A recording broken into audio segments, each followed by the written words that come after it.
మన ప్రభువును రక్షకుడైన యేసుక్రీస్తు దేవునికి మహిమ కలుగును గాక. మరి మత్తయి సువార్త 21వ అధ్యాయము. మత్తయి సువార్త 21వ అధ్యాయము.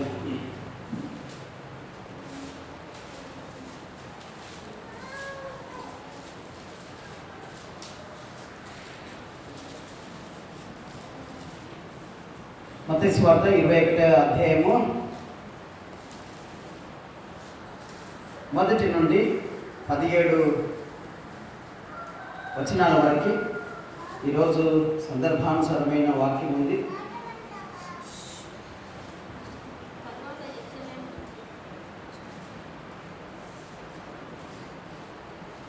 తర్వాత యెరూషలేమునకు సమీపించి ఒలీవ చెట్ల కొండ దగ్గర ఉన్న బేత్ఫగేకు వచ్చినప్పుడు యేసు తన శిష్యులతో ఇతన్ని చూసి, మీ ఎదుటనున్న గ్రామమునకు వెళ్ళుడి, వెళ్ళగానే కట్టబడి ఉన్న ఒక గాడిదయు దానితో ఉన్న ఒక గాడిద పిల్లయు మీకు కనబడును, వాటిని విప్పి నా యొద్దకు తోడుకొని రండి అని శిష్యులను పంపినట్టు దేవుని వాక్యము బోధిస్తూ ఉంది. ఓకే, ఈరోజు క్లుప్తంగా ఒక వాక్యాన్ని మనం విందాం. యేసు ప్రభువు భూమి మీద జన్మించింది డిసెంబర్ 25 జన్మించి 1వ తారీఖు నాడు దేవాలయానికి వెళ్ళి ప్రతిష్ఠించుకున్న తర్వాత 30 సంవత్సరాలు మరి తల్లిదండ్రికి లోబడుతూ మరి బాల్యములో నుండే దేవుని సువార్త సేవ చేస్తూ ఉన్నాడు. సంపూర్ణంగా యేసు ప్రభువు బాప్తిజం పొందిన తర్వాత 3.5 సంవత్సరాలు మాత్రమే పరిచయం చేశాడు. 3.5 సంవత్సరాలు, 3 సంవత్సరాల 6 మాసాలు దేవుని సువార్త బోధిస్తూ జీవించాడు. ఇది లాస్ట్ వీక్ అన్నమాట, లాస్ట్ వారం, చివరి వారం. ఇది చివరి వారం రోజు యేసు ప్రభువు మరి ఒక గాడిద మీద ఎక్కి మరి ఊరేగిస్తూ యెరూషలేముకు వచ్చిన సంఘటన మనకు మత్తయి సువార్త 21వ అధ్యాయము మొదటి 17 వచనాలు, మార్కు సువార్త 11వ అధ్యాయము 1 నుండి 11 వచనాలు, లూకా సువార్త 19:29 నుంచి 40 వచనాలు, యోహాను సువార్త 12వ అధ్యాయము 12 నుంచి 29 వచనాల వరకు ఇదే వాక్యం రాసి ఉంటుంది. లూకాలో ఉంది, మార్కులు ఉంది, మత్తయిలో ఉంది, యోహాను సువార్తలో కూడా ఉంది. అయితే ఈ 4 సువార్తల్లో మనకు చెప్పేది ఏంటంటే, యేసు ప్రభువు సిలువకు ముందు రోజు, అంటే ముందు వారం, లాస్ట్ ఆదివారం, ఇక శుక్రవారం రోజు సిలువ వేస్తారు అంటే ఇది లాస్ట్ ఆదివారం రోజు యేసు ప్రభు బేత్ఫగేకు అనే ఊరు దగ్గరికి వచ్చినప్పుడు 2 శిష్యులను ఇచ్చి చెప్పి పంపించాడు. మీ ఎదుట ఉన్న గ్రామానికి వెళ్ళండి, వెళ్ళగానే మీకు ఒక గాడిద కనిపిస్తుంది, దాని పక్కన ఒక గాడిద పిల్లి ఉంటుంది, అది ఇంటి ముందు కట్టబడి ఉంటుంది, నా పేరు చెప్పి దాన్ని తీసుకొని రండని చెప్పాడు. అయితే ఆ రీతిగానే యేసు ప్రభు చెప్పిన విధంగా శిష్యులు చేసినట్టు పరిశుద్ధ గ్రంథం బోధిస్తుంది. గాడిద ఉంది, మనకు అడవి గాడిదలు కూడా ఉన్నాయి. ఊర్లో తిరిగే గాడిదలు ఉంటాయి, అడవిలో తిరిగే గాడిదలు ఉంటాయి, కంచెల గాడిదలు కూడా ఉంటాయి. అయితే ఈ గాడిదలు అంటే అన్ని స్వభావం, ఏ గాడిద స్వభావం అయినా గాడిదే. అయితే మన దేశము, మన తెలంగాణ, ఆంధ్రలో గాడిదలు అంటే అది అవమానానికి గుర్తు. ఏమనంటే నీ ముగ్గు చెవులు కట్ చేసి ఇవి గాడిద మీద ఊరేగిస్తామంటారు. అంటే అర్థం ఏంటంటే అవమానానికి గుర్తు ఈ గాడిద. కానీ ఇజ్రాయెల్ దేశంలో అలా కాదు. ఇజ్రాయెల్లో సర్వసాధారణంగా గాడిదను మరి వారి వాహనంగా వాడుకున్నారు. అంటే ఎక్కడికి ప్రయాణమైనా, ఎక్కడికి వెళ్ళాలన్నా గాడిద మీద ఎక్కి పోవడము వాళ్ళ సాంప్రదాయం, అలవాటు. ఇప్పుడు చిన్నప్పుడు పశువులు కాసేటప్పుడు పశువులను మేపేటప్పుడు వచ్చినప్పుడు పశువులు ఎక్కి, అది ఎద్దైనా గాడిదైనా ఏదైనా దాని మీద ఊపని వచ్చేది చిన్న ఉన్నప్పుడు. ఇక్కడ కూడా గాడిదలను మేపడం కానీ, గాడిదలను పెంచుకోవడం కానీ ఇశ్రాయేలుకు వాడిక. ఆ రీతిగానే వాళ్ళు గాడిదలను చేశారు. ఒక ఆయన గాడిదను మేపుకుంటూ ఉంటే భూస్రదారులను కనుగొంటాడు ఆ ఆయన. అంటే గాడిదలు మేపుకుంటూ ఏం కనుగొన్నాడంటే, నీళ్ళు ఏడబడతాయి, నీళ్ళ జీవజలాలు ఉన్నాయి, అంటే ఉబికే నీళ్ళు ఏడున్నాయో కనుగొన్న వాళ్ళు కూడా పరిశుద్ధ గ్రంథంలో ఉన్నారు.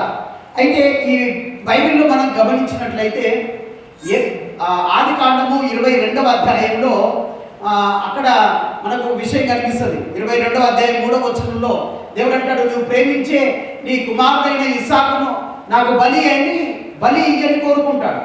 బలి అని కోరుకుంటే మరి అబ్రహాము లేక 90 సంవత్సరాలప్పుడు పుట్టిన కొడుకును మరి బలి మరి కోరుకుంటే మనమైతే ఎదురు మాట్లాడదాం, కానీ అబ్రహాం ఎదురు మాట్లాడక పెండల కడనే లేచి కట్టెలు చీల్చి మరి గాడిదకు గంత కట్టి కుమారుని ఎక్కించుకొని గాడిద మీద మోరియా పర్వతానికి వెళ్తాడు. అంటే దేవుని చిత్తము జరిగించడానికి వాడుకున్నాడు దేవుడు గాడిదను. అంటే దైవ చిత్తము జరిగించడానికి వాడుకోవడానికి దేవుడు గాడిదను మరి అబ్రహాము వాడుకున్నట్టు మనకు కనిపిస్తుంది. గాడిదను వాడుకున్నాడు ఆయన. అయితే గాడిదను గురించి నిర్గమాకాండము 34వ అధ్యాయము మరి 20వ వచనంలో ఏమని రాస్తుందంటే గాడిదను విమోచించాలంటాడు. గాడిదను విమోచించాలి అంటే విడిపించాలి. అంటే విడిపించాలి అని అంటే ప్రతి గాడిదలో మొదటి గాడిది ఒకవేళ పుడితే ఆ గాడిదను దేవునికి ఇవ్వాలి. పశువుల్లో మొదటిదైతే దేవునికి ఇవ్వాలి. కానీ గాడిదను ఇవ్వడానికి వీలు కాదు. గాడిదకు దాని కోసము వెల చెల్లించి గాడిదను విడిపించమని దేవుని వాక్యం బోధిస్తుంది. ఇంట్లో గాడిద ఒకటి ఉంది, దానికి ఒక పిల్ల పుట్టింది అని అంటే దానికి సంబంధించినంత డబ్బు దేవునికి సమర్పించుకొని ఆ గాడిదను పెంచుకోవాలి. అది ఇజ్రాయేలుకు దేవుడిచ్చిన ఆజ్ఞ కట్టడ. తర్వాత గాడిద గురించి మరో మాట ఏముంటుంది అని అంటే యెషయా గ్రంథము 1వ అధ్యాయము 3వ వచనం. ఇది అర్థమైంది. యెషయా గ్రంథము 1వ అధ్యాయము 3వ వచనం. ఎద్దు తన కామాందు నెరుగును, గాడిద తన సొంత వాని దొడ్డి తెలుసుకొను. ఇశ్రాయేలుకు తెలివి లేదు, నా జనులు యోచింపరు. ఏమన్నాడు? ఎద్దు తన కామాందు నెరుగును, గాడిద తన సొంత దొడ్డి యజమాని ఎరుగుతుందంట. అంటే గాడిదకి అది విమోచింపబడ్డది కాబట్టి ఇక్కడ ఏమంటాడంటే గాడిద సొంత వాని దొడ్డి తెలుసుకొను. సొంత వాని దొడ్డి తెలుసుకుంటాడంట. గాడిద కంటే మా దొడ్డి ఏదో అంటే గొర్రెకి దొడ్డి తెలవాలి కదా, గొర్రెలకు దొడ్డి తెలవాలి, పశువులకి దొడ్డి ఎక్కడుందో తెలవాలి. అయితే మరి కొన్ని పశువులు ఇంటి నుంచి వదిలేస్తే చక్కగా పొలం దగ్గరికి వెళ్ళి పొలంలో వేసిన తర్వాత మళ్ళీ వదిలేస్తే నేరుగా దొడ్డికి వచ్చే జంతువులు ఉంటాయి. కొన్ని రావు, అన్ని జంతువులు రావు. కానీ గాడిదను వదిలేస్తే గాడిది తన యజమానుడు కూడా గాడిదకి తెలుసు అంట. ఇప్పుడు మనందరికీ మన యజమానుడు ఎవడో మనకు తెలవాలి. అంటే మన యజమానుడు ఎవరు అని అంటే దేవుడు, లేదా భార్యకు యజమానుడు భర్త. అయితే భార్యకు యజమానుడు ఎవరో తెలవాలి, సంఘానికి కాపరి ఎవరో తెలవాలి. అయితే గొర్రెకు దొడ్డి తెలవాలి, కాపరి కూడా తెలవాలి. ఇక్కడ గాడిదకు దీన్ని బట్టి చూస్తే తెలివి ఉందా లేదా? దొడ్డికి వస్తుందంట. అది ఇక్కడ అసలు గాడిదను మన ప్రాంతంలో మేపరు, వదిలేస్తారు. ఊరంతా తిరిగి కాగితాలు అవి చెదార తిరిగి మళ్ళీ వస్తే వాడుకుంటారు. అయితే గాడిద తెలుసుకుంటుందంట, యజమాని గురించి తెలుసుకుంటుందంట, యజమాని దొడ్డేడుతో తెలుసుకుంటుందంట. కానీ ఏమన్నాడు? గాడిదైతే తన యజమాని దొడ్డి తెలుసుకుంటుంది, కానీ ఇశ్రాయేలుకు తెలివి లేదు. వాళ్ళు ఆలోచించరు, వాళ్ళకి తెలియలేదు. ఇప్పుడు ఏమి గాడిదలు పెట్టరా మనుషులు పెట్టరా? గాడిదే పెట్టరు. ఏమన్నా ఎవరన్నా తిట్టాలంటే మనం తింటాము, మనకు భూత పదం అన్నట్టు. గాడిద అంటే జగడాలు కూడా అయితే నన్ను గాడిద అంటవా అని, అవునా? కానీ గాడిదకి కనీసము ఏం తెలివి ఉందంట? మా యజమానుడు ఎవడో అన్న తెలివి ఉంది, మా కాపరి ఎవడో అనే తెలివి ఉంది. కానీ నేను పిల్లల్ని పెంచి పెద్దవారికి చేసిన కానీ నా రూపంలో ఉన్న మనుషులకు మాత్రం నేను తండ్రిని, నేను దేవుడిని అన్న తెలివి జ్ఞానం లేదు. వీళ్ళు గాడిదల కంటే హీనమైన వాళ్ళు అంటాడు. ఇక అయితే ఇక్కడ చిన్నప్పుడు మనందరికీ ఒక పద్యం తెలుసు, ఉప్పు కర్పూరము ఒక పోలిక రెండు చూడ రుచులు జాడవేరండి. ఉప్పు కర్పూరం వేరు వేరు, అవునా? అయితే మరి పురుషులందు పుణ్యం పురుషులు వేరే. అంటే పురుషులు ప్రత్యేకింపబడిన వారు ఉంటారు. తర్వాత గంగి గోవు పాలు గంటెడైనను చాలు, కడవడైననేమి కలము పాలు అన్నాడు.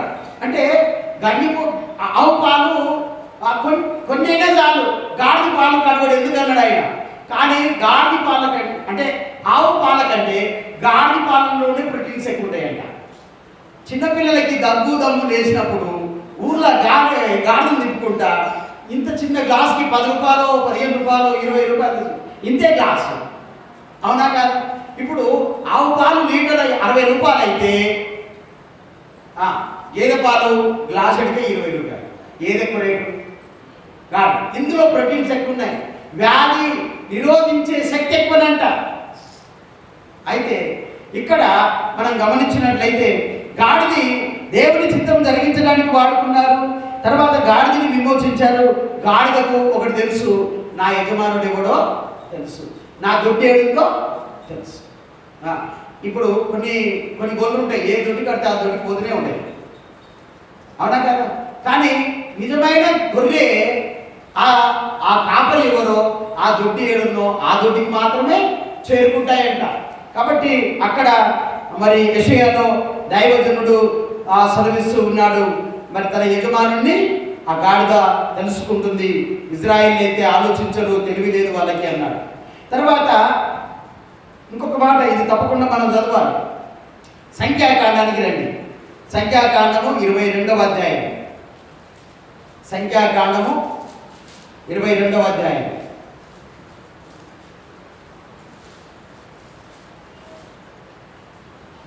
సంఖ్యాకాండము 22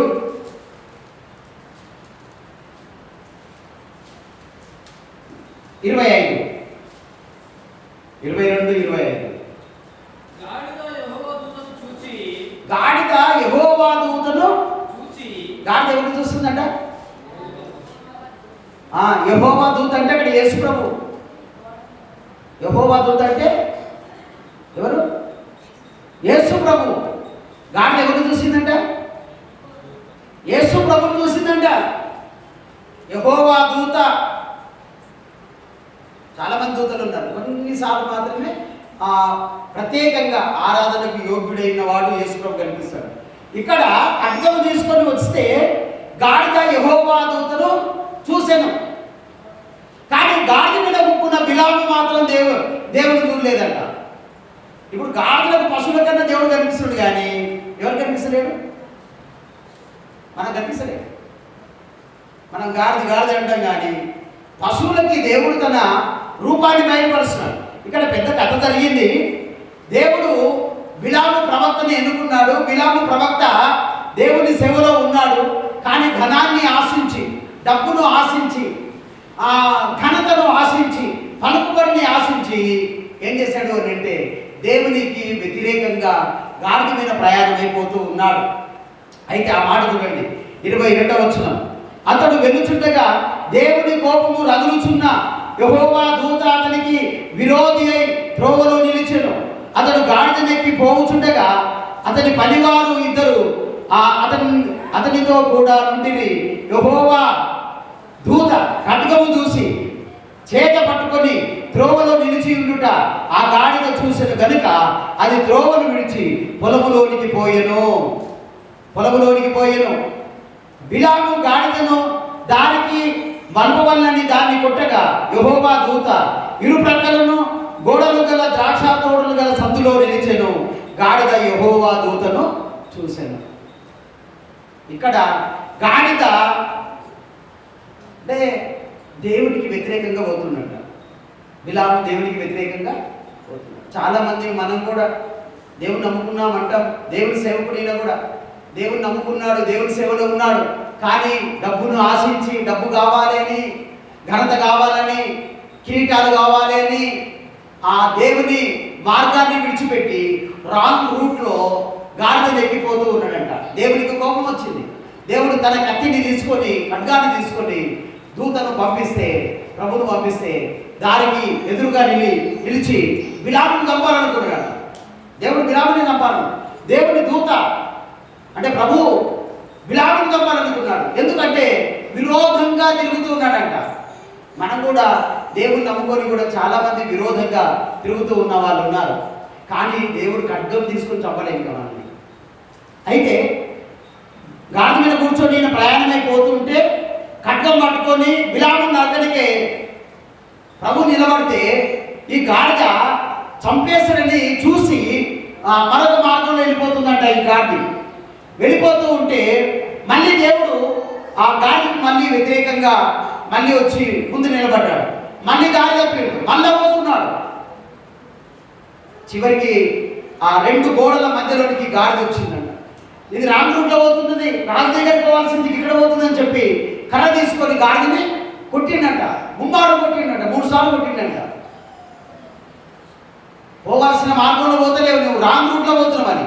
అసలు రాంగ్ రూట్లో పోతున్నది బిలామే, కానీ బిలాము ప్రాణాన్ని కాపాడాలని గాడిద మాత్రం తప్పించుకొని రక్షించాలి యజమానుని అని చెప్పి అది రైట్ మార్గంలో పోతుంది. అంటే క్షేమకరమైన మార్గంలో గాడిద వెళ్తుంటే నువ్వు ధనం ఇచ్చే దిక్కు, రాజు బహుమానం దిక్కు వెళ్ళాల్సింది, రాజమార్గం దిక్కు, రాజు దగ్గర పోవాల్సింది వదిలేసి నువ్వు అడవిలో కొట్టి పోతున్నావు అని చెప్పి గాడిదని కొడతాడు. కొట్టినప్పుడు గాడిది ఆ దేవునికి భయపడుతుంది. భయపడి దేవుని చూసి మరి మరో మార్గంలో వెళ్తున్నప్పుడు మరలా అట్లా కొడుతూనే ఉంటాడు. 26వ వచనం చూడండి. 26 యెహోవా దూత ముందు వెలుచు కుడి ప్రక్కను ఎడమ పక్కను తిరుగుటకు దారి లేని ఇరుకు చోటును నిలవగా గాడిద యెహోవా దూతను చూసి బిలాముతో కూడా క్రింద కూలబడిన గనుక బిలాము కోపము మండి తన చేతి కర్రతో గాడిదను కొట్టెను. భయపడి గాడిది వణికి కింద పడిపోయిందంట, కూలబడింది. భయమైంది గాడికి. కానీ దేవుని స్వరూపం ఉన్న మనుషులకు మాత్రం భయం లేదు. గాడిద భయపడి 2 సార్లు 3 సార్లు వేరే మార్గంలో వెళ్తే దేవుడు అడ్డు వస్తే భయపడి లాభం లేదు, వెళ్ళలేదని 2 గోడల మధ్యలో కూలిపోయిందంట. అయితే ఖడ్గం తీసుకొని బిలాము నరకడికి చూస్తే బిలాము గాడిదను కొడుతూ ఉన్నాడు. కొడుతూ ఉంటే దేవుడు గాడిదకు ఒక వాక్కుని ఇచ్చాడు. చూడండి ఆ మాట 28. అప్పుడు యెహోవా ఆ గాడిదకు వాక్కునిచ్చెను గనుక నీవు నన్ను ముమ్మారు కొట్టితివి, నేను నిన్నేమి చేసితిని.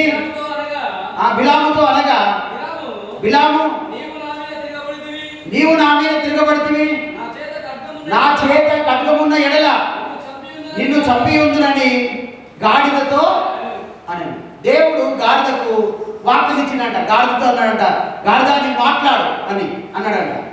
గాడిద మాట్లాడింది. ఏమని మాట్లాడింది ఇక్కడ అంటే, నీవు నన్ను ముమ్మారు, గాడిద మాట్లాడుతుంది, నీవు నన్ను ముమ్మారు కొట్టింది. గాడిద మాట్లాడితే బిలం ఏమనాలి, నువ్వు ఇన్ని రోజులు మాట్లాడుతుంది ఇవాళ ఎట్లా మాట్లాడుతున్నావు అని పర్సన్ కావాలి. కానీ గాడిదతో సంభాషణ కంటిన్యూ చేస్తున్నాడు. అంటే డబ్బు మీద వ్యామోహంతో దిమాగ్ పనిచేస్తలేదు. చాలా మందికి డబ్బు ఎక్కువైనాక డబ్బును ఆశించి డబ్బు మీద దృష్టి పెడితే దేవుడు మాట్లాడినా ఎక్కది, దేవుడు ఎదురు నిలబడ్డా కనబడదు. కారణం ఏంటంటే ఏం కనిపిస్తుంది? డబ్బే కనిపిస్తుంది, లోకమే కనిపిస్తుంది, లోకంలో ఉన్నవే కనిపిస్తుంది. కానీ దేవుడు కనిపించడు, దేవుని దూత కనిపించదు. దేవుడు గాడిదకు వాక్యనిస్తే గాడిద మాట్లాడుతుంటే అసలు ఆశ్చర్యపడాలి. ఇన్ని రోజుల నుంచి మంచి సంభాషణ చేస్తున్నాడు. ఏమని? నీవు నన్ను ముమ్మారు కొట్టితివి అంటే నేను నిన్ను ఏమి చేసితిని?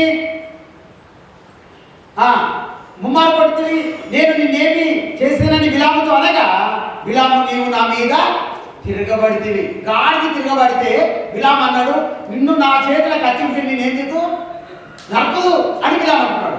మరి దేవుడి మీద ఈయన తిరగబాటు చేసి ఈయనేం చేయాలి? ఈయన కత్తి తీసుకొని నరకాలి. ఈ రోజుల్లో చాలామంది క్రైస్తవులు దేవుని నమ్ముకొని దేవుని మీద తిరుగుబాటు చేస్తున్నారు. మీరు అనొచ్చు, మేమేం తిరుగుబాటు చేస్తున్నాం, మేము ఎవరిని చంపుతున్నాం, మేము ఎక్కడ పోతున్నాం. నేను అంటున్నా, దేవుని మాట వినకపోవడమే తిరుగుబాటుతనం, దేవునికి లోబడకపోవడమే తిరుగుబాటుతనం, దేవునికి సమయం ఇవ్వకపోవడము తిరుగుబాటుతనం, దేవునికి ఇవ్వకపోవడం కూడా తిరుగుబాటుతనం. దూషిస్తున్నావు, తిడుతున్నావు అంటే తిరుగుబాటుతనం. పాపపు ఆలోచనలు కలిగి ఉన్నావంటే తిరుగుబాటుతనం. లోబడతలేవు, తిరుగుబాటుతనం. అయితే నీవు నా మీద తిరుగుబడితివి, నువ్వు నా మీద తిరగబట్టివి, నా చేత ఖడ్గం ఉన్న ఎడల నిన్ను చంపుదును అంటున్నాడు. ఈ రోజుల్లో ఎంతోమంది దేవుణ్ణి నమ్మి కూడా దేవుని మీద తిరుగుబాటుతనం చేసే వాళ్ళు ఉన్నారు. అయితే ఈయన డబ్బును ఆశించి దేవుని మీద తిరుగుబాటుతనం చేస్తున్నాడు. గాడిదని అంటున్నాడు నీవు తిరుగుబడుతున్నావని.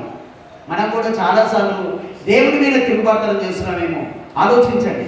దేవుడు కత్తి తీసుకొని నరకక ముందే ఒక మాట చదువుతాం రండి.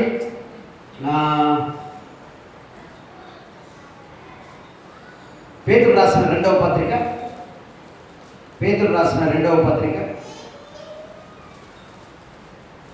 2వ అధ్యాయము 15, 16.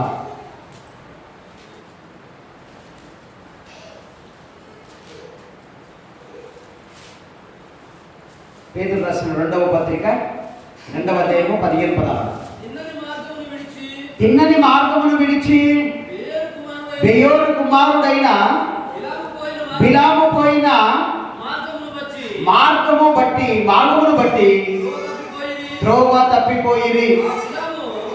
ఆ బిలాము దుర్నీతి వలన కలుగు బహుమానమును ప్రేమించి అయితే తాను చేసిన అతిక్రమము నిమిత్తము అతడు గద్దింపబడెను. ఎట్లనగా నోరు లేని గార్ధబము మానవ స్వరముతో మాటలాడి ఆ ప్రవక్త యొక్క వెర్రితనము అడ్డగించెను.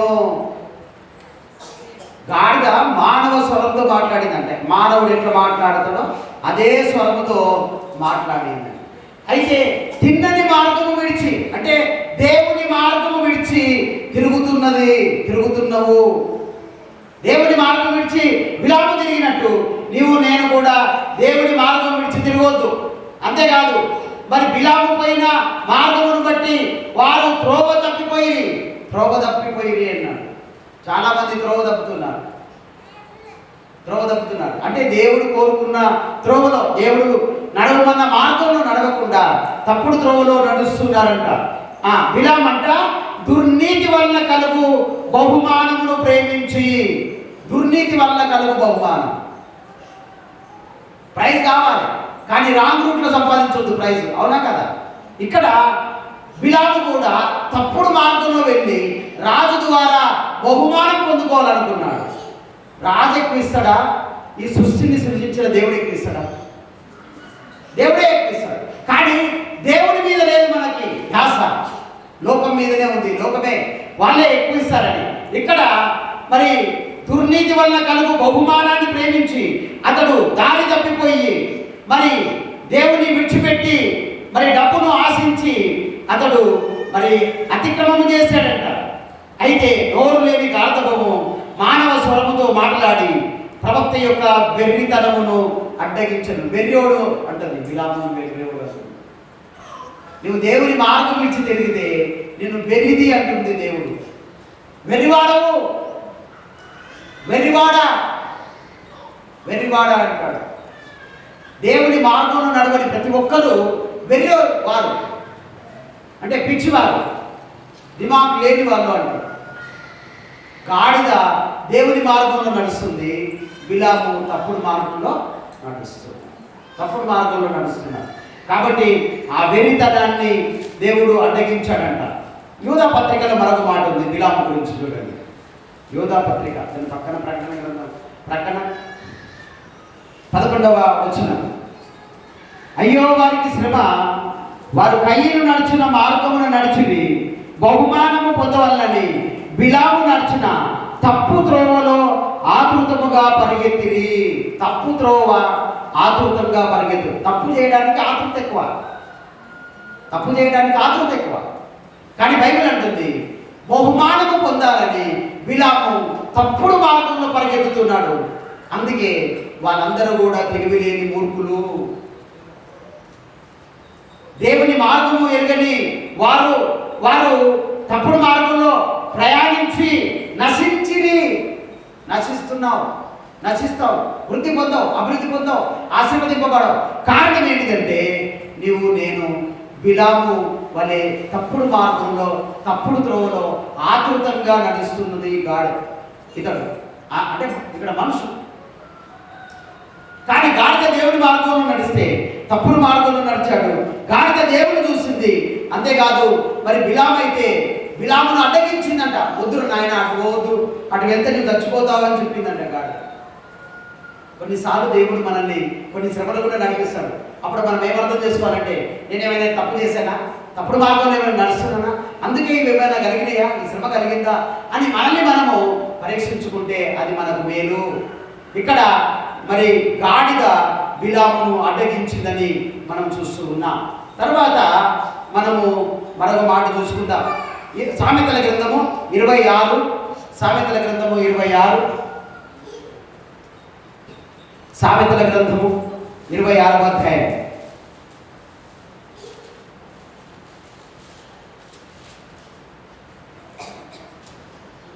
3వ వచనం.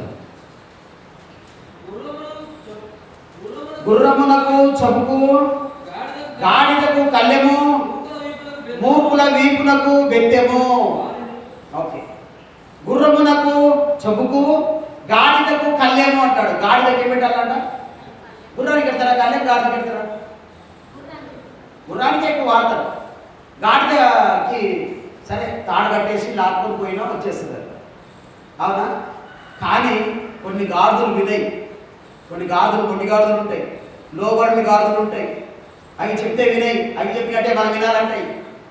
ఆ గాడిదలకి ఏం పెడతాడంటే దేవుడు? కళ్ళెము. కళ్ళెం పెడితే, కళ్ళెం తెలుసా? కళ్ళెం అంటే తోలుతోని ఒక తాడులాగా చేసుకొని రాడు, ఐరన్ రాడు, సీకు నోట్లో పెడతాడు. ఇక నోట్లో పెట్టి వెనక్కి ఇట్లా పెట్టి దాని మీద కూకొని ఇట్లా గుంజుతాడు. గుంజి నడివే ఈ దవడ చీలిపోతుంది, తగ్గుతుంది, నొప్పి అవుతుంది. ఆ దవడ కూడా కిందికి రాదు, ఎందుకంటే రాడు, సీకు మధ్యలో ఉంటుంది కాబట్టి. అయితే కొన్నిసార్లు నువ్వు వినకపోతే దేవుడు నీ దవడల గుండా కళ్ళెం పెట్టి నిన్ను తిప్పే అవకాశం ఉంది. అంటే వినకపోతే లాస్ట్ ఫైనల్ స్టేజ్ అది. ఇక పెట్టి కళ్ళెం పెట్టి నిన్ను తిప్పుతాడంట. అంటే నేనేమంటున్నానంటే, ఇప్పుడు నువ్వు వినకపోతే, దేవుని వైపు తిరగకపోతే, నువ్వు మొండిగా వివరిస్తే, నీ ఇష్టానుసారంగా జీవిస్తే, దేవుడు ఒకరోజు కళ్ళెం పెట్టి నిన్ను తన మార్గంలో నడిపిస్తాడు. ఒకవేళ దేవుడు నిన్ను గద్దించి శిక్షించి ఆయన వైపు తిప్పితే నువ్వు ధన్యుడే. ఒకవేళ వదిలేసింది అనుకో దేవుడు, ప్రస్తురాలవై నాశనమై నరకానికి వెళ్ళు. అయితే ఇక్కడ గాడిదకు కళ్ళెము వాడిరంట. అదే రీతిగా మూర్ఖుని వీపునకు దెబ్బలు బెత్తెము తగింది అంటాడు. మూర్ఖుడు మండివాడు, మంచిగా చెప్పకపోతే లాఠీని తీసుకొని వేస్తే అప్పుడు ఒళ్ళు పగిలిన తర్వాత దేవుని వైపు తిరిగే వాళ్ళు ఉంటారు. ఆ పరిస్థితి రానియకముందే దేవుని వైపు తిరిగితే మంచిది అని దేవుడు కోరుకుంటున్నాడు ఇక్కడ. అయితే మరి మనం అందరినీ కూడా అంటే తిరుగుబాటుతనం చేస్తున్నాం. గాడిదన్న లోబడుతుంది కానీ మానవుడు మాత్రం లోబడడం లేదు. ఇంకా ఏం కాదు, పాపంలో పెద్ద పాపం చిన్న పాపాలు ఏమి లేవు. పెద్ద పాప చిన్న పాపం ఉండొచ్చేమో కానీ పెద్ద పాప చిన్న పాప ఉంటుందేమో కానీ పెద్ద పాపం చిన్న పాపము దేవుని దృష్టిలో లేదు.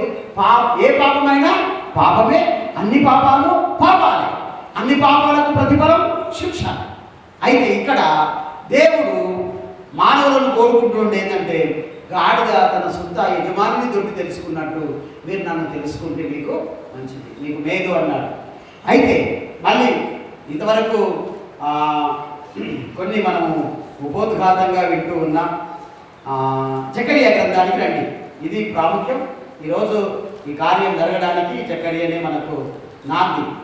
జకరియా గ్రంథం 9వ అధ్యాయము 9వ వచనం. జకరియా గ్రంథము 9:9, పేజీ నెంబర్ 781. 781. సియోను నివాసులారా బహుగా సంతోషించుడి, యెరూషలేము నివాసులారా ఉల్లాసముగా ఉండుడి. నీ రాజు నీతిపరుడును రక్షణ గలవాడును దీనుడై గాడిదను గాడిద పిల్లను ఎక్కి నీ యొద్దకు వచ్చుచున్నాడు. గాడిద మీద ఎక్కి వస్తాడని ప్రవచనం ఉంది. అయితే ఎవరైనా గుర్రం మీద వస్తుండే అంటే అర్థం ఏంటిది అంటే యుద్ధానికి వస్తుండే అని అర్థం. గుర్రం మీద వస్తే యుద్ధం చేయడానికి రెడీగా ఉన్నాడని అర్థం. గాడిద మీద వస్తున్నాడు అంటే అర్థం ఏంటంటే సమాధాన పడడానికి వస్తున్నాడని అర్థం. ఆ రోజులైనా ఈ రోజులైనా గుర్రం మీద వచ్చిన వాడికి ధీమా ఎక్కువ, అవునా కదా? గాడిద మీద వస్తే తగ్గిపో స్వభావం ఎక్కువ. ఒక మనిషి గాడిద మీద వస్తున్నాడు అంటే అర్థం ఏంటంటే సమాధాన పడడానికి వస్తున్నాడు అని అర్థం. గుర్రం మీద వస్తున్నాడు అంటే యుద్ధం చేయడానికి, గొడవకు వస్తున్నాడని, కొట్లాడడానికి వస్తున్నాడని అర్థం. అయితే ఇక్కడ సియోను నివాసులారా బహుగా సంతోషించండి అంటే, సియోను అంటే యెరూషలేము ప్రజలు, దేవుని నమ్ముకున్న ప్రజలారా మీరు బహుగా సంతోషించుడి అన్నాడు. తర్వాత యెరూషలేము నివాసులారా, యెరూషలేము అన్నా సియోను అన్నా ఒకటే, ఉల్లాసముగా ఉండుడి, నీ రాజు నీతిపరుడును రక్షణ గలవాడును దీనుడై గాడిద పిల్లను ఎక్కి నీ వద్దకు దీనుడు. దేవుడు నీ దగ్గరికి వస్తున్నాడు. దేవుడి దగ్గరికి మనం కూడా కాదు. ఇప్పుడు ఎంత గొప్ప దేవుడో చూడండి. సాధారణంగా దేవుడి దగ్గరికి మనం పోవాలి. దేవుడా నేను పాపిని, కానీ మన దేవుడు ఏం చేశాడు అంటే పరలోకంలో ఉన్న దేవుడు భూమి మీదకి వచ్చాడు. భూమి మీద ఉన్న దేవుడు ప్రవచనం నెరవేరడానికి యెరూషలేముకి ఆ రాజు దీనుడై తన్ను తాను తగ్గించుకొని వస్తూ ఉన్నాడు. ఈ రాజు వస్తున్నాడు నీ దగ్గరికి అంటే ఆ రాజు ఎవరి ఇంటికి వెళ్తే ఆ ఇంటికి సమాధానం, ఇంట్లో సమాధానం లేదంటే ఆ ఇంట్లో రాజు లేడు. ఆ షాలేము రాజు, షాలేము అంటే సమాధానానికి అధిపతి అంటే యేసు ప్రభు ఏ ఇంట్లో ఉంటే ఆ ఇంటికి సమాధానము. అంటే ఆ ఇంటికి యేసు ప్రభు రావాలి. జక్కయ్య అంటాడు అక్కడ యేసయ్య అంటాడు, జక్కయ్య నేడు నేను నీ ఇంట ఉండవలసి ఉన్నది అంటాడు. జక్కయ్య త్వరగా దిగి యేసును తన ఇంట చేర్చుకొనేను అని. అంటే యేసయ్యకు అన్ని ఇళ్లలో ఉండాలని ఉంది, అందరి హృదయాల్లో ఉండాలని ఉంది. కానీ ఎవరి హృదయంలో యేసు ప్రభు ఉంటే వారి హృదయంలో ఆదరణ, ఆ హృదయంలో సమాధానము, ఆ ఇంటిలో నెమ్మది ఉంటుంది. యేసు ప్రభు లేని ఇంట్లో నెమ్మది ఉండదు. అన్ని గొడవలే ఉంటాయి, అన్నీ మరి తిట్లు, కొట్టుకోవడం, విడిపోవడం, హాస్పిటల్కి వెళ్ళడం, పోలీస్ స్టేషన్కి వెళ్ళడం జరుగుతుంది. కానీ యేసు ప్రభు ఏ ఇంటిలో ఉంటే ఆ ఇంటిలో మాత్రం సమాధానం ఉంటుందని దేవుని వాక్యం తెలియజేస్తూ ఉంది. దీనుడై గాడిద పిల్లను ఎక్కి నీ ఎందుకు వచ్చుచున్నాడు. నీ దగ్గరికి వస్తున్నాడు ఆయన, నీ దగ్గరికి వస్తున్నాడు. జక్కయ్య దగ్గరికి వచ్చినట్టు నీ దగ్గరికి వస్తున్నాడు. బేతనీకి వెళ్ళినట్టు నీ దగ్గరికి వెళ్తున్నాడు ఆయన. అయితే వారు దేవుణ్ణి చేర్చుకున్నట్టు నేను దేవుణ్ణి చేర్చుకోవాలని, చేర్చుకుంటే దేవుడు జయిస్తాడని దేవుని వాక్యం మనకు బోధిస్తూ ఉంది. తర్వాత ఇంకొక మాట, న్యాయాధిపతుల గ్రంథము 15 అధ్యాయము 15 వచనం 17వ వచనంలో 15, 16, 17 ఈ 3 వచనాల్లో సంసోను గాడిద ఎముక, దవడ ఎముక తీసుకొని మరి 2 కుప్పలు మనుషుల్ని చంపేస్తాడు. సంసోను ఒక కుప్పను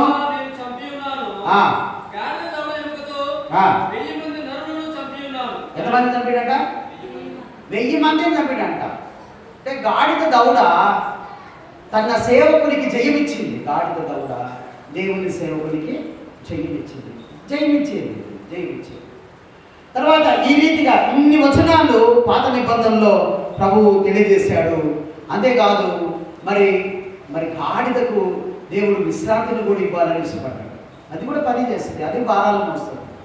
కాబట్టి గాడిదకు కూడా ఏం కావాలంట? విశ్రాంతి కావాలి. ఏ దానికైనా విశ్రాంతి కావాలి, జంతువులకైనా తర్వాత మనుషులకైనా విశ్రాంతి కావాలి.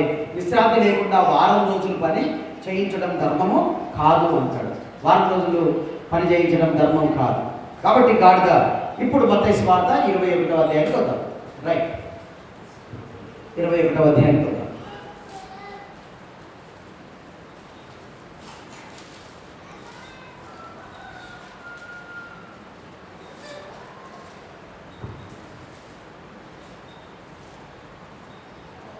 ఏడవ వచనం, ఆ గాడిదను దాని పిల్లను తోలుకొని వచ్చి వాటి మీద తమ బట్టలు వేయగా ఆయన బట్టల మీద కూర్చుండెను. తర్వాత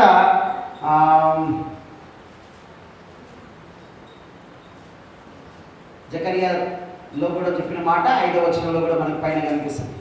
అయితే ఇక్కడ గాడిద పిల్లను దేవుడు కోరుకున్నాడు. దాని మీద ఎక్కి ఆయన బయలుదేరి యెరూషలేముకు వచ్చాడు. అయితే గాడిదను దాని పిల్లను తోలుకొని వచ్చి వాటి మీద తమ బట్టలు వేయగా ఆయన బట్టల మీద కూర్చుండెను. ఇంతకుముందు నేను చెప్పిన అనుకుంటా, గాడిద కట్టబడింది గాడిద. ఆ వచనం మనకు విప్పి తీసుకొని రండి అంటారు. చూడండి 2వ వచనం, మీ ఎదుట ఉన్న గ్రామంలోకి వెళ్ళుడి, వెళ్ళగానే కట్టబడిన గాడిద, ఇది కట్టబడిన గాడిద, బంధింపబడిన గాడిద కట్టబడింది. మనుషులు కూడా కొన్ని కట్లు కట్టబడతారు, మంత్రశక్తుల చేత కట్టబడతారు, దురాత్మ శక్తుల చేత కట్టబడతారు, తర్వాత త్రాగుడి చేత కట్టబడతారు, వ్యభిచారం చేత కట్టబడతారు, అబద్ధాల చేత కట్టబడతారు.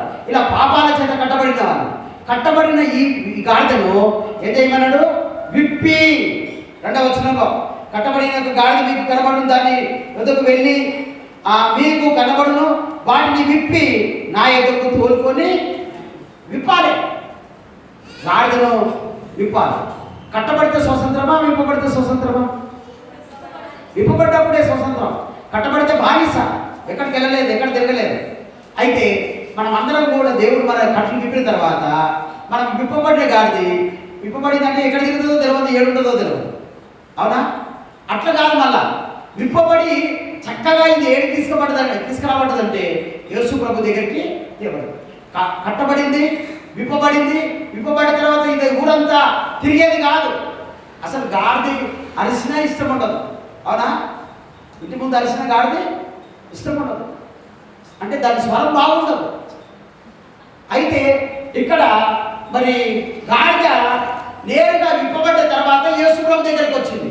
చాలామంది విప్పబడ్డ తర్వాత వాళ్ళ ఇష్టానుసారంగా తిరుగుతుంటారు లోకంలో. ఆ గాడిదను దేవుడు వాడుకోడు. ఇప్పుడు చూడండి మీరు, ఈ గాడిదను దగ్గరికి తీసుకొచ్చిన తర్వాత శిష్యులందరూ వాళ్ళ దగ్గర ఉన్న టవల్స్, షాల్వాలు ఆ గాడిద మీద వరిస్తే యేసు ప్రభు గాడిద మీద కూర్చున్నాడంట. తర్వాత ఏం చేశారు? ఆ దారి పొరుగున కూడా వరిచారు. 8వ వచనం, జన సమూహంలో అనేకులు తమ బట్టలు దారి పొరుగున పరిచి, కొందరు చెట్ల కొమ్మలు నరికి దారి పొరుగున గాడిని అలంకరించారు. ఎందుకు? ఇప్పుడు గాడిని అలంకరించడానికి కారణం గాడిద యేసు ప్రభు. యేసు ప్రభు గాడిద మీద ఉన్నాడు కాబట్టి గాడిదకు అలంకరణ కలిగింది.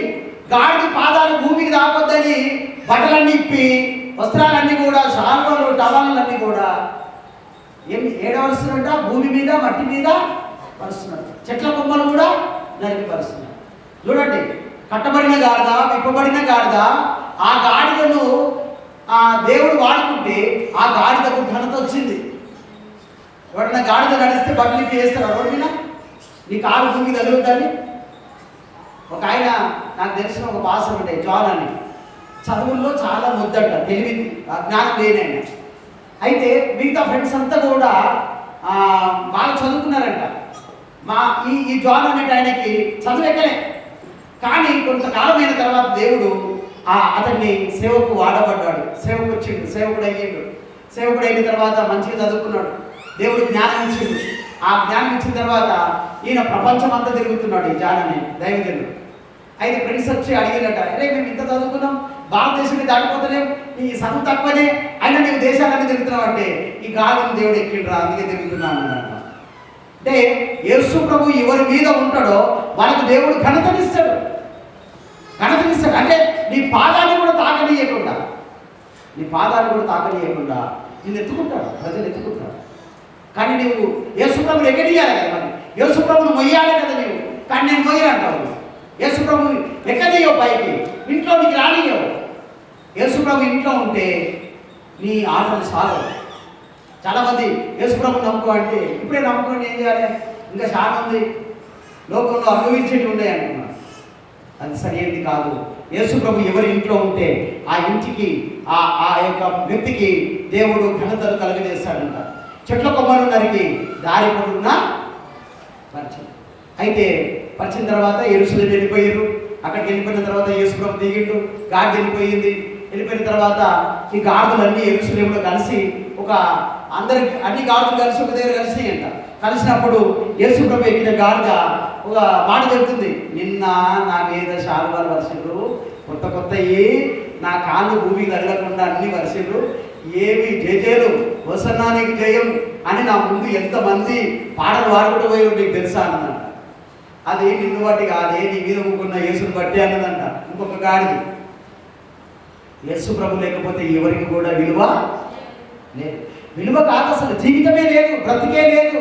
నీవు బ్రతుకున్నావంటే యేసు ప్రభు ఉన్నాడు, ఆయన కృప ఉన్నది, ఆయన దయ ఉంది కాబట్టి నీవు బ్రతుకుతున్నావు. కానీ ఈరోజు ఆయన వల్ల బ్రతుకుతూ ఆయన మాట వెనక తిరుగుబాటుతనం చేస్తే అది నీకు మేలు కాదు. నేను ఇంతకుముందు ఒక చిన్న కథ చెప్పిన, మళ్ళీ చెప్పి అది ముగిస్తాను. ఒక ఊరిలో ఒక వ్యాపారం చేసేవాడు ఉన్నాడంట. అంటే ఉప్పు వ్యాపారం చేసేవాడు.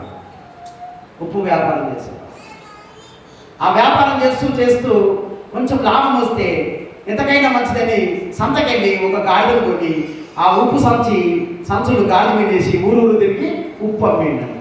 అయితే ఒకరోజు ఈ గాడిదను తోలుకుంటూ పోతూ ఉంటే అది వంతెన మీదకి ఒక రోజు జారి కాలువలో పడిపోయింది. వంతెన మీదకి వెళ్ళి పడి కాలువలో పడింది. కాలువలన్నీ వాటర్ ఉన్నాయి, నీళ్ళు ఉన్నాయి. ఈ ఉప్పు సంచులు ఉన్నాయి కదా మీద, లోపల పడేసరికి వాటర్కి ఉప్పు అంతా కరిగిపోయింది. ఉప్పు కరిగిపోయేసరికి గాడిద వీపు ఏమైంది, తేలికయింది, బరువు తగ్గిపోయింది. అబ్బా ఇది బాగుందని మళ్ళీ యజమానుడు ఏం చేసిండు, గాడిదని ఇంటికి తీసుకొచ్చి మళ్ళీ ఏం చేసిండంటే మళ్ళా సంతకెళ్ళిండు, ఉప్పు తెచ్చిండు, మళ్ళా గాడి మీద వేసిండు, మళ్ళా ఊరు తిరుగుతున్నాడు. వంతెన కనిపిస్తే చాలు ఇది కావాలని కాలు దారి అన్నిలలో పడుతుంది. ఎందుకు అంటే ఉప్పు కరిగిపోతుంది, పని తప్పుతుంది, ఇంటికి పోవచ్చండి. ఇట్లా అయ్యింది. ప్రతిరోజు ఇట్లా చేస్తే ఈ యజమానికి లాస్ అవుతుంది, ఉప్పు లాస్ అవుతుంది, వ్యాపారం దెబ్బతింటుంది. కావాలని పడుతుంది, ఆ మార్గంలో పోతే దానికి కావాలని పడుతుంది అని చెప్పి ఒకరోజు ఏం చేసిందంటే లాభం లేదండి, ఆ గాడిదని సంతకు తీసుకెళ్ళి గాడిదని అమ్మేస్తే ఎవరు కొనుక్కున్నాడు అంటే సాకలోడు ఉన్నాడు. ఊరి బట్టలు అన్ని గాడి మీద వేసి వీడు వంతెన దాటి అవతల పోయి బండ మీద బట్టలు చదవని చేయకపోతే వంతెన వచ్చిందని చెప్పి ఇది మళ్ళీ ఏం చేసింది, వంతెన కారు దారి కావాలని నీళ్ళల్లో పడింది. నీళ్ళలో వరుసలే ఎండిపోయిన బట్టలు కదా, బట్టలన్నీ నాని నట్టిరిగిపోయింది, నడమిరిగింది. అయితే మనం కూడా దేవుడు చెప్పినట్టు వినకపోతే కావాలని నువ్వు చేసుకుంటూ పోతే ఒకరోజు నడిమిరుగుతుంది, కాలు ఇరుగుతుంది, బ్రెయిన్ పనిచేయదు, పిచ్చిదానం అవుతావు, పిచ్చోడం అవుతావు, పక్షవాతం వస్తుంది, కాలు చేతులు పనిచేయవు, నీకు సేవ చేసేవాడు ఉండడు. చివరికి వీడు ఎప్పుడు చేస్తాడా, ఇది ఎప్పుడు చేస్తే నిమ్మడం అవుతుందా అని ఇంటి వారందరూ కూడా అనుకునే పరిస్థితి ఏర్పడింది. అయితే యేసు ప్రభు అంటున్నాడు, నువ్వు విప్పబడాలి, నువ్వు కట్టబడినావు, ఆ పాపం చేత నువ్వు విప్పబడితే నేను నిన్ను వాడుకుంటాను అన్నాడు. దేవుడు వాడుకుంటే నీకు ఘనత కలుగుతుంది. దేవుడు నేను గర్వపరుస్తాడు, ఏమి తక్కువ చేయడు ఆయన. అయితే ఆ రీతిగా ప్రవచనం నెరవేరు ప్రకారమే ఈ గాడిద కట్టబడింది, విప్పబడింది, వాడబడింది, ఘనత పొందింది. ఆ తర్వాత మరి అనేకమైన పాటలు పాడి మరి దేవుణ్ణి ఆరాధించినట్టు 9వ వచనం మనకు జ్ఞాపకం చేస్తుంది. హోసన్నా నీకు జయం. అందరూ చాలా అంటారు హోసన్నా అంటుంటారు. దావీదు కుమారునికి జయము అంటే హోసన్నా, ప్రభు పేరిట వచ్చి వాడు స్తుతింపబడునుగా, సర్వోన్నతమైన స్థలంలో జయము అని కేకలు వేయించుండేది. అలా దేవుని స్తుతించి కేకలు వేశారు. నీకు జయజయలు పలకాలని దేవుని ఇష్టపడతాడు, నీకు విజయం కలుగును కాకాలని అనేకులు పాటలు పాడాలి, అనేకుల ఎదుట నిన్ను హెచ్చించాలని దేవుడు ఇష్టపడుతున్నాడు. కానీ దేవుడు వాడుకోవాలని ఇష్టపడుతున్నాడు. నువ్వు జారిపోకుండా నన్ను కూడా వాడుకో. గాడిదను వాడుకున్నావు ప్రభా, నన్ను వాడుకో అంటే వాడుకోడా, దేవుడు తప్పకుండా వాడుకుంటాడు. కాబట్టి ఇక్కడ మరి ఈ గాడిదను దేవుడు వాడుకొని గాడిదకు ఘనతనిచ్చాడు. పాపుల కోసం సిలువలో చనిపోయాడు యేసు ప్రభు. సిలువల నుండి మృతుల నుండి లేచాడు. పరలోకం వెళ్ళి రానయ్యున్న దేవుడు, మరి ప్రాణమే ఇచ్చిన దేవుడు, గాడిదనే వాడుకున్న దేవుడు నిన్ను వాడుకోడా? గాడిదకు ఘనతనిచ్చిన దేవుడు నీకు ఘనతనియడా? గాడిద మనవి విన్నవాడు, గాడిదకు స్వరం ఇచ్చిన దేవుడు నీ స్వరము వినడా? నీ ప్రార్థన వినడా? నీ మనవులు ఆలకించడా? నీ కోరికను ఆయన తీర్చడా? నీ అవసరత తీర్చడా? గాడిదలను, పశువులను, పక్షులను, జీవరాశులన్నిటిని పోషిస్తున్న దేవుడు నిన్ను, నీ కుటుంబాన్ని పోషించడా? అయితే గాడిద దేవుని తెలుసుకుంటుంది, దేవుని దగ్గరికి వస్తుంది, దేవునికి లోబడుతుంది. కానీ నీవే లోబడము లేదు, నీవే వింటలేవు, దేవుని మాట వింటలేవు. నీ ఇష్టం, నీ కోరిక, నీ మనసు యొక్క ఇష్టానుసారంగా నువ్వు జీవించడం వల్లనే నువ్వు అభివృద్ధి పొందలేకపోతున్నావు. నీ కుటుంబంలో దేవుని ఆశీర్వాదాలు ఇంకా సమృద్ధిగా పొందలేకపోతున్నావు. కారణం ఏంటిది అని అంటే, ఆ గాడిద విప్పబడి యేసుప్రభు దగ్గరికి తేబడినట్టు, యేసుప్రభు వాడుకున్నట్టు దేవుడు నిన్ను కూడా విప్పి నిన్ను కూడా వాడుకోవాలని ఇష్టపడుతున్నాడు. కానీ గాడిద విధేయత చూపించినట్టు నేను విధేయత చూపిస్తే దేవుడు తప్పకుండా మనందరినీ ఆశీర్వదిస్తాడు. అట్టి కృపా దేవుడు మనందరికీ దయచేయను గాక. ప్రార్థన చేద్దాం. అందరం లేచి నిలబడి ప్రార్థన చేసుకుందాం.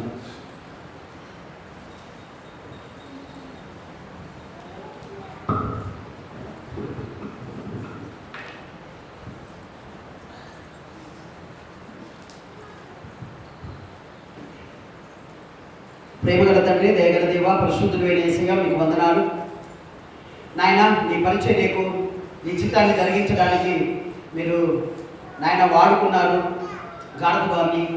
మీకు వందనాలు, స్తోత్రాలు.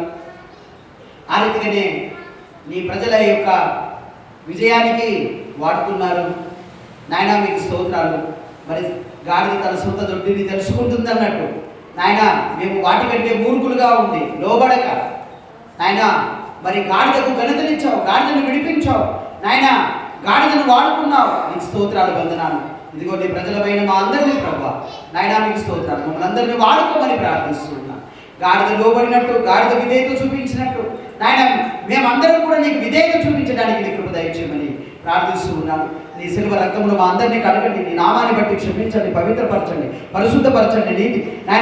నీతి న్యాయములను అనుసరించి జీవించడానికి సహాయం చేయమని ప్రార్థిస్తూ ఉన్నాను తండ్రి. దేవానికి స్తోత్రాలు, వందనాలు. మేమందరము ప్రభా ఇదిగో దారి తప్పిపోయిన వారమే కాబట్టి నీ మార్గంలో నడవడానికి విలాములాగా మేము నడిచాము నాయన. దయచేసి మమ్మల్ని క్షమించమని ప్రార్థిస్తూ ఉన్నాను తండ్రి. పేరు పేరు వచ్చిన వారందరినీ దీవించి కాపాడి ఆశీర్వదించి ఘనత, మహిమ, ప్రభావాలు మీరు పొందమని మీకు వందనాలు, స్తోత్రాలు, కృతజ్ఞతాస్తుతులు చెల్లించుకుంటూ మా ప్రభువు నీ ప్రియకుమారైన నజరుడైన యేసుక్రీస్తు సిలువ రక్తము నామమున ప్రార్థించి అడిగి పొంది ఉన్నాము పరమ తండ్రి. ఆమేన్.